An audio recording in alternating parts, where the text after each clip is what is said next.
School کے اساتذہ اکرام خصوصاً پرائمری اسکول یا ہائی اسکول کے اساتذہ اکرام یہ سوال پوچھا کرتے ہیں. ان کے پاس چونکہ کتابوں کا اسٹاک ہوتا ہے اور پرانی کتابیں وہ کبھی ردی پہ بیچ بھی دیتے ہیں، تو وہ پوچھتے ہیں کہ مفتی صاحب اسلامیات کی کتاب، مطالعہ قرآن کی کتاب کا کیا کریں؟ کیا یہ بھی ردی والے پہ بیچیں یا نہ بیچیں؟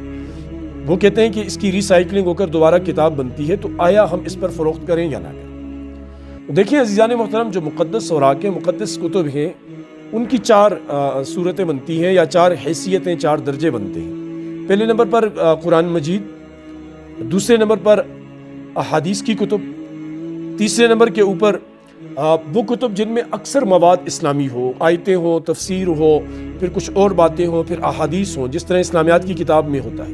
اور چوتھے نمبر پر وہ کتابیں جن میں اکثریت دیگر مواد کی ہو اور کہیں کہیں اللہ کا اور نبی پاک صلی اللہ علیہ وآلہ وسلم کا نام آتا ہے.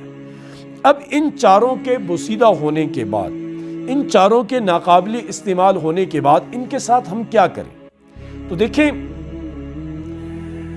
یعنی اکثر تو یہ پوچھتے ہیں کہ کیا ان کو جلائیں یا نہ جلائیں. دیکھیں، ان کو جلانا خلاف ادب ہے، ان کو جلانا نہیں چاہیے، چاہے وہ 4 صورتیں ہوں، وہ قرآن مجید ہوں، احادیث ہوں، اسلامیات اور دینیات کی کتاب ہو، یا ایسی کتاب جس میں اللہ اور رسول کا نام آتا ہے. اس کو جلائیں نہیں، یہ خلاف ادب ہے. اب کیا کریں؟ اس کی 4 صورتیں میں آپ کو بتاتا ہوں. ان 4 میں سے جو آپ کو آسان لگے وہ کریں.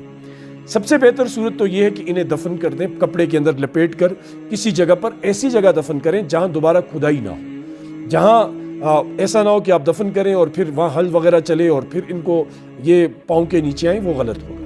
قبرستان کے کنارے پر کسی جگہ میں جہاں ان کو دوبارہ کوئی چھیڑخانی نہ کر سکے. ایک تو دفن کریں. دوسرا یہ کہ کوئی ایسا کنواں جو بہت گہرا ہو اور وہ ناقابل استعمال ہو، اس کے اندر پھینک. تیسرا یہ کہ جو مکانوں کی چھت، ہمارے ہاں چونکہ وہ ڈبل چھتیں ہوتی ہیں، نیچے سیلنگ ہوتا ہے، اوپر لوہے کی چادریں وغیرہ ہوتی ہیں، ان پر اٹھا کر رکھیں.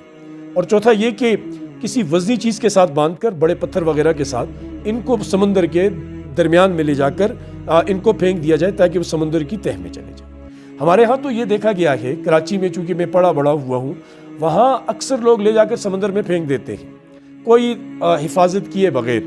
اس کا نقصان یہ ہوتا ہے کہ وہ مقدس اوراق جو ہیں وہ ساحلی سمندر پہ بکھرے ہوئے ہوتے ہیں. قرآن پاک کے اوراق ہوتے ہیں، احادیث کے اوراق ہوتے ہیں، تو وہ ساری چیزیں جو ہے نا وہاں آئی ہوئی ہوتی ہیں، وہ اور زیادہ گناہ کا باعث ہوتی ہیں. جلانے کی ایک صورت علماء نے جس کی اجازت دی ہے وہ خلاف ادب نہیں ہوگی کہ ایسی تمام تحریرات، ان کے اوپر سیاہی ملی جائے، رنگ ان کو کیا جائے اور سارا رنگ جو ہے وہ ان نقوش کو بالکل مٹا دے، لفظوں کو بالکل ختم کر دے، ان کی حیت اور شکل کو.